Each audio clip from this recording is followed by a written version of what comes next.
A federal judge dismissed the charge that would have allowed the government to execute Luigi Mangione. The date was January 30th, 2026. The death penalty was gone. The case continued. To understand why that moment mattered, you have to go back to the morning of December 4th, 2024, when a gunman walked up behind UnitedHealthcare CEO Brian Thompson on a Midtown Manhattan sidewalk and shot him dead.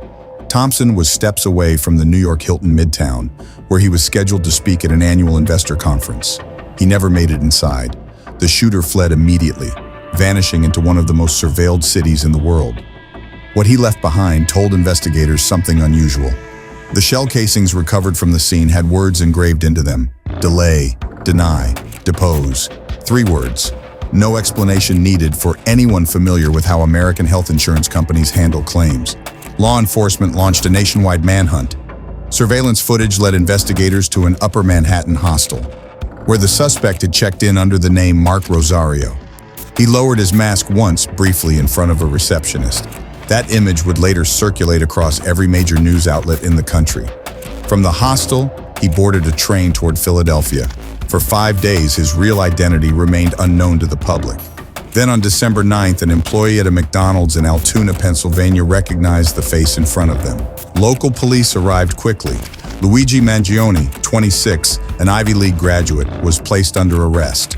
A backpack was recovered at his feet. At the Altoona police station, officers conducted a standard inventory search, a routine procedure requiring law enforcement to log a suspect's belongings upon intake. Inside, they found a 9mm partially 3D printed pistol fitted with a silencer. Ballistics analysis later confirmed the weapon-matched shell casings recovered from the Manhattan crime scene.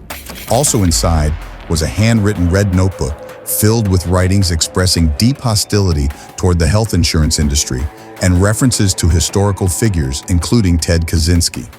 A note addressed to the FBI and a letter to his family were recovered as well. Completely separate from the backpack, prosecutors also secured DNA and fingerprints lifted from items the shooter had discarded near the body in Manhattan. The physical evidence trail ran from the crime scene in New York all the way to a police station in Pennsylvania. Mangione was charged in both New York State Court and federal court simultaneously, a rare dual prosecution structure that would define the next 2 years of legal proceedings. Federally, the government moved quickly to pursue the most severe punishment available. Prosecutors announced their intent to seek the death penalty, citing the charge of murder through use of a firearm. The defense fought back hard. Then came January 30th, 2026. U.S. District Judge Margaret Garnett dismissed that specific capital-eligible charge entirely. Without it, federal law no longer permitted the government to seek execution. The maximum Mangione could face in federal court dropped to life in prison on the remaining stalking charges. On the state side, the legal victories for the defense came earlier.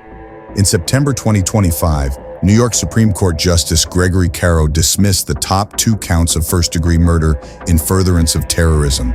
The judge found the evidence insufficient to prove Mangione intended to intimidate or coerce a civilian population at large. The terrorism enhancements were gone. Second-degree murder, carrying a maximum of 25 years to life, became the primary state charge. The next major battle was over evidence. After a 9-day suppression hearing in early 2026, Judge Caro issued a ruling on May 18th. The search of Mangione's backpack inside the McDonald's was ruled an improper warrantless search. The bag was not within his grabbable area at the time of detention. A loaded gun magazine, his cell phone, passport, wallet, a fake New Jersey ID, and a computer chip were all suppressed. His initial statements to officers at the restaurant, including lying about his name, were excluded as well. But the items recovered during the lawful station house inventory search were cleared in full.